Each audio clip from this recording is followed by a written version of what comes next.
আল্লাহ তাআলা কিভাবে আসমান সৃষ্টি করেছেন তা নিয়ে পবিত্র কোরআনে বহু আয়াতে বিস্ময়করভাবে বর্ণনা করা হয়েছে।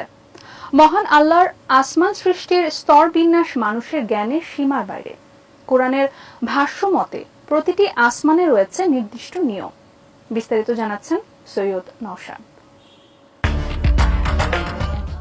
আল্লাহ তাআলা ৭ দিনে আসমান জমিন সৃষ্টি করেছেন।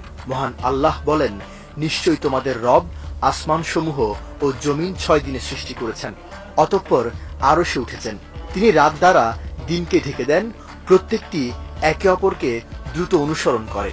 আর সৃষ্টি করেছেন সূর্য, চাঁদ ও তারকারাজি, যা তার নির্দেশে নিয়োজিত। জেনে রাখো, সৃষ্টি ও নির্দেশ তারই। আল্লাহ মহান, যিনি সকল সৃষ্টির রব। আল্লাহ তাআলা আসমানকে সৃষ্টি করেছেন কোন রকম খুঁটি ছাড়া। পৃথিবীর উপর খুঁটিবিহীন ঝুলন্ত আসমান সম্পর্কে পবিত্র কোরআনে বর্ণিত হয়েছে, আল্লাহ তাআলা আসমান সমূহকে কোনো খুঁটি ব্যতীত উপরে উঠিয়েছেন। তোমরা সেই আসমান সমূহকে দেখতে পাচ্ছ।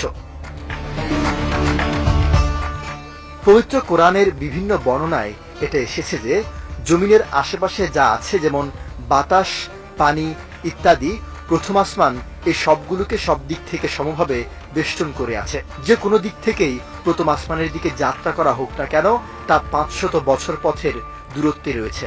আবার প্রথম আসমান বা নিকটতম আসমানের দূরত্বও ৫০০ বছরের পথের দূরত্বের মতো। একইভাবে দ্বিতীয় আসমানও প্রথম আসমানকে চারদিক থেকে বেষ্টন করে আছে। এ দুটোর দূরত্ব ৫০০ বছরের পথের দূরত্ব। আবার দ্বিতীয় আসমানের পুরুত্বও ৫০০ বছরের রাস্তার মতো।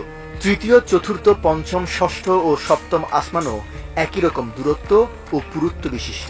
আসমানসমূহ একটির উপর আরেকটি পড়ে না যাওয়া যেমন আল্লাহ তাআলা মহাশক্তিধর ও ক্ষমতাবান হওয়া নিশ্চিতভাবে প্রমাণ করে, অন্যদিকে আসমান ও জমিন যে কত প্রকাণ্ড সৃষ্টি তার এক প্রচ্ছন্ন ধারণা আমাদের দেয়।